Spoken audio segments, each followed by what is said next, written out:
ണമേ കർത്താവേ, നിന്റെ ആശ്രയത്തെ കുറിച്ച് മരിച്ചുപോയതിന്റെ വരെ നോക്കി പാർക്കുന്നതാണ്. മരിച്ചുപോരെ നീ പുണ്യമാക്കണമേ. അബ്രാഹാമിന്റെ ഇസാക്കിന്റെ യാക്കോവിന്റെ മടിയിൽ നീ അവരെ പാർപ്പിക്കണമേ. വന്നവനും വരുവാനിരിക്കുന്നവനും വാഴ്ത്തപ്പെട്ടവനാകുന്നു എന്ന് ശരീരങ്ങളും ആത്മാക്കളും ശരിയായിട്ട് അതിനെ വിളിച്ചു പറയുമാറാകണമേ. ആമീൻ. വാത്സല്യമുള്ളവരെ, ഇനിയുള്ള തുടർന്നുള്ള പ്രാർത്ഥനകളൊക്കെയും വൈദികർ ഇവിടെ വന്ന് നിവർത്തിക്കും. ആ സമയം അത്രയും എല്ലാവരും പാട്ടുകൾ പാടുകയും കീർത്തനങ്ങൾ പാടുകയും വേദപുസ്തകം വായിക്കുകയും ചെയ്യണം. ഇപ്പോൾ എത്രയും സ്നേഹിക്കപ്പെട്ടതായ പാപ്പച്ചാൻ ഈ കാലം അത്രയും ഈ ദേശത്ത് വസിച്ചു, ജോലി സംബന്ധമായി ഒക്കെയും പോയി തിരികെ വന്ന് നമ്മുടെ ഇടയിൽ കുറച്ചുനാൾ മാത്രം പാർത്തു. അദ്ദേഹം കെട്ടിപ്പടുത്തിയതായ ഒരു സുഹൃത ബന്ധം ഈ പ്രദേശത്ത് ഈ സഹോദരങ്ങളുടെ ഇടയിൽ നമ്മുടെ ഇടയിലൊക്കെയും നിലനിൽക്കുന്നുണ്ട്.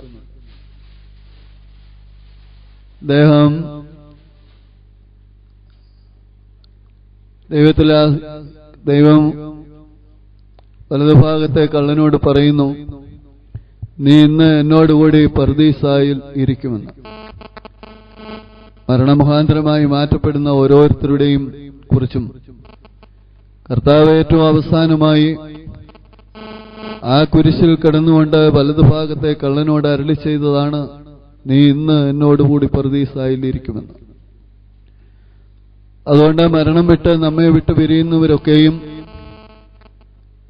പിതാക്കന്മാരോടുകൂടെ ചേർക്കപ്പെടുകയും ആ പർദീസയുടെ ആനന്ദത്തിലേക്ക് കടന്നുപോവുകയും ചെയ്യുന്നുവെന്ന് നമ്മളെല്ലാവരും ആത്മാർത്ഥമായി വിശ്വസിക്കുകയും പ്രത്യാശിക്കുകയും ചെയ്യുന്നു. വാത്സല്യമുള്ളവരെ, ജീവിതത്തിന്റെ ഏറ്റവും അവസാനമാണ് വലതുഭാഗത്തെ കള്ളൻ കർത്താവിനെ കണ്ടെത്തുന്നത്. അവിടെ വെച്ച് ഒരു കുറ്റവും ചെയ്യാത്തതായ മശിയ നമുക്ക് വേണ്ടി സ്വന്തം പ്രാണനെ നേടുമ്പോൾ,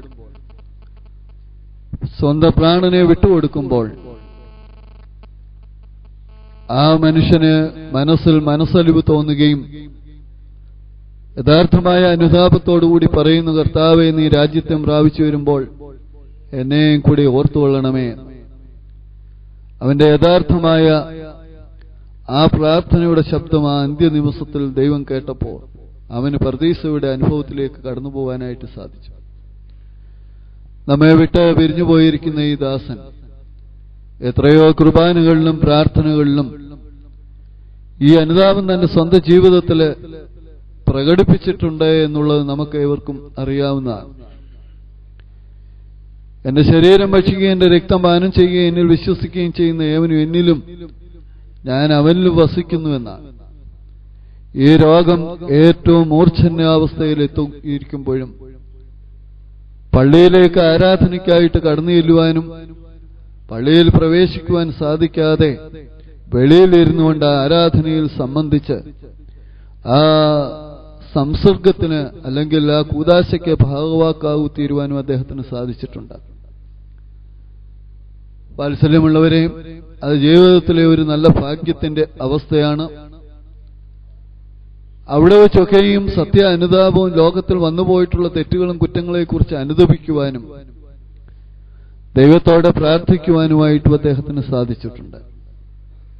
അതുകൊണ്ട് ഈ വ്യക്തിയെക്കുറിച്ച് നമുക്ക് തികഞ്ഞ ഒരു പ്രത്യാശ നിലനിൽക്കുന്നു.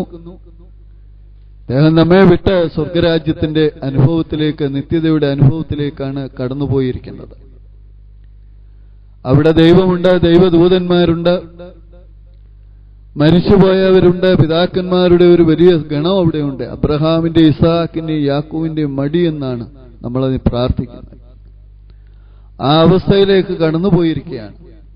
അതുകൊണ്ട് സ്വർഗരാജ്യത്തിൽ ഒരു വിശ്വാസിയുടെ മരണത്തെ സംബന്ധിച്ചിടത്തോളം ഏറ്റവും സന്തോഷകരമായ ഒരു കാര്യമാണ്. ഒരമ്മയുടെ ഗർഭപാത്രത്തിൽ നിന്ന് മനുഷ്യൻ ഭൂമിയിലേക്ക് പിറന്നു വീഴുമ്പോൾ വളരെയധികം ദുഃഖിക്കുകയും പ്രയാസപ്പെടുകയും ഒക്കെ ചെയ്യാറുണ്ട്. ആ കുഞ്ഞ് കരയാറുണ്ട്. കാരണം സുരക്ഷിതമായ ഒരു സ്ഥലത്ത് ആ അമ്മയുടെ ഗർഭപാത്രത്തിൽ കിടന്ന കുഞ്ഞ് ഭൂമിയിലേക്ക് വന്നപ്പോൾ ഞാൻ സുരക്ഷിതമല്ലാത്ത ഒരു സ്ഥലത്താണ് എന്ന് ഒരുപക്ഷെ തോന്നിക്കാണുമായിരിക്കും.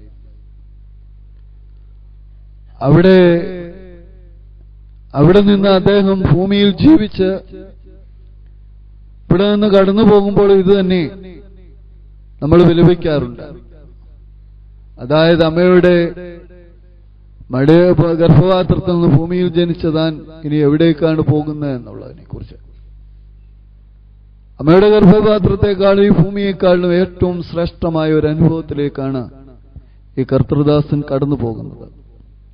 പിന്നെ വാത്സല്യമുള്ളവരെ, തന്റെ ഏകജാതനായ പുത്രനല്ലാതെ കുറ്റമില്ലാത്തവനായി ഈ ലോകത്തിൽ ആരും തന്നെ ഇല്ല എന്ന് വേദപുസ്തകവും നമ്മുടെ ചുറ്റുപാടും നമ്മെ പഠിപ്പിക്കുന്നുണ്ട്. മനസ്സുകൊണ്ടും വാക്കുകൊണ്ടും പ്രവൃത്തി കൊണ്ടും നോട്ടത്തിലും ഇരിപ്പിലും ഒക്കെയും നമുക്കൊക്കെയും തെറ്റുകളും കുറ്റങ്ങളും കുറവുകളുമുണ്ട്. ദൈവം തന്റെ സൂക്ഷ്മ നയനങ്ങളിൽ കൂടി ഇദ്ദേഹത്തെ പരിശോധിക്കുമ്പോൾ എന്തെങ്കിലും കുറവുകൾ ഇദ്ദേഹത്തിന്റെ ജീവിതത്തിൽ ഉണ്ടെങ്കിൽ അവയെ പരിഹരിക്കുന്നതിന് വേണ്ടി മക്കളും കുടുംബാംഗങ്ങളും അദ്ദേഹത്തിനു വേണ്ടി പ്രാർത്ഥിക്കണം. ആ പ്രാർത്ഥന ആ ആത്മാവിന് ആശ്വാസകരമായിരിക്കും. ഞാനിവിടെ നിൽക്കുന്നത് ഇദ്ദേഹം തിരുത്തുപള്ളിയിൽ കുടുംബത്തിലെ ഒരു സജീവ അംഗമാണ്. ആ കുടുംബശാഖയിൽ പൂർണ്ണിക്കുന്നതിൽ കൊട്ടുപ്പള്ളിൽ പെടുന്ന ഒരു ആളാണ്.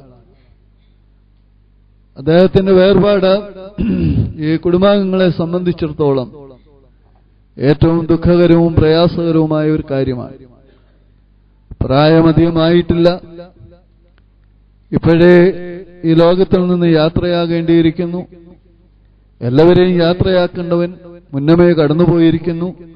ഇങ്ങനെയുള്ള അവസ്ഥകളൊക്കെയും നമ്മൾ മുമ്പിൽ കാണുന്നുണ്ട്. എങ്കിലും ദൈവത്തെ വിശ്വസിക്കുന്നതായി നമുക്ക് തികഞ്ഞ പ്രത്യാശ അദ്ദേഹത്തെക്കുറിച്ചുണ്ട്. ഈ കുടുംബയോഗത്തിന്റെ അനുശോചനം അറിയിച്ചുകൊണ്ടും ഈ കുടുംബയോഗത്തിന്റെ പ്രസിഡന്റ് ഇത്രയും ബഹുമാനിക്കപ്പെട്ട ബേവിച്ചാൻ ഇപ്പോൾ ഈ മൃതശരീരത്തില് ഈ കുടുംബത്തിന്റെ അനുശോചനം അറിയിച്ചുകൊണ്ട് പുഷ്പചക്രം സമർപ്പിക്കുന്നു.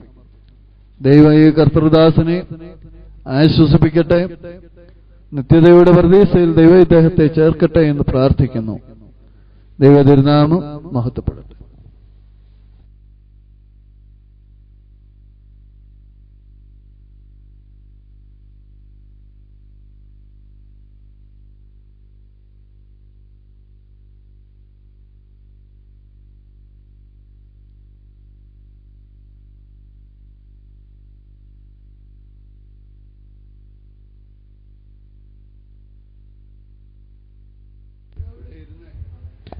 പാട്ടുപാടുകയും കീർത്തനങ്ങൾ പാടുകയും ചെയ്യും.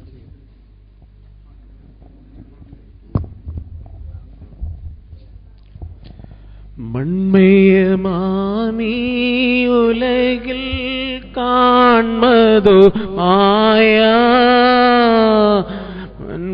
മഹിമദന സുഖങ്ങൾ സകലവുമായ മന്മഹിമാദന സുഖങ്ങൾ സകലവുമായ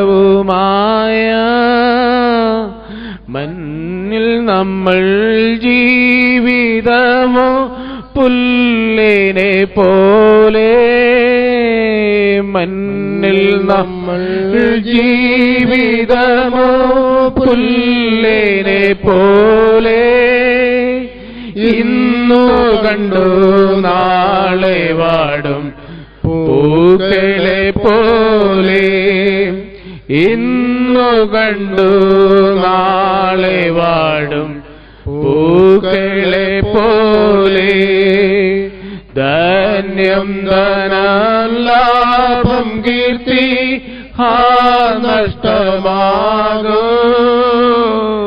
ധാന്യം ധനലാഭം കീർത്തി നഷ്ടമാകൂ, മാന്യമിത്രരാകെ നമ്മെ പിരിഞ്ഞിനിയും പോകും, മാന്യമിത്രരാകെ നമ്മെ പിരിഞ്ഞിനി പോകും. 70 ഏറെയായാൽ 80 മാത്രം. 70 ഏറെയായാൽ 80 മാത്രം. നീളുമായുസ്സതു നിനച്ചാൽ കഷ്ടത മാത്രം. നീളുമായുസ്സതു നിനച്ചാൽ കഷ്ടത മാത്രം. ലോകമരുഭൂമിൽ മധ്യേരാശ്രയം തേടി. ലോകമരുഭൂമിൽ മധ്യേരാശ്രയം തേടി. ശോകക്കൊടുമ്പയിലയ്യോ വീഴുന്നു വാടി.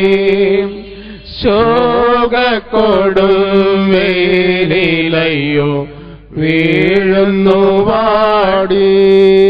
ദൈവമക്കൾ നമുക്ക് സ്വർഗം ആ സ്വന്ത ദേശം. ദൈവമക്കൾ നമുക്ക് സ്വർഗം ആ സ്വന്ത ദേശം. കേവലമേ പാരിടമോ വെറും പരദേശം. കേവലമേ പാരിടമോ വെറും മൺമയമാമീ ഉലകിൽ കാൺമതുമായ. മൺമയമാമീ ഉലകിൽ കാൺമതുമായ വന്മതിമാധന സുഖങ്ങൾ സകലതുമായ. വന്മതിമാധന സുഖങ്ങൾ സകലതുമായ.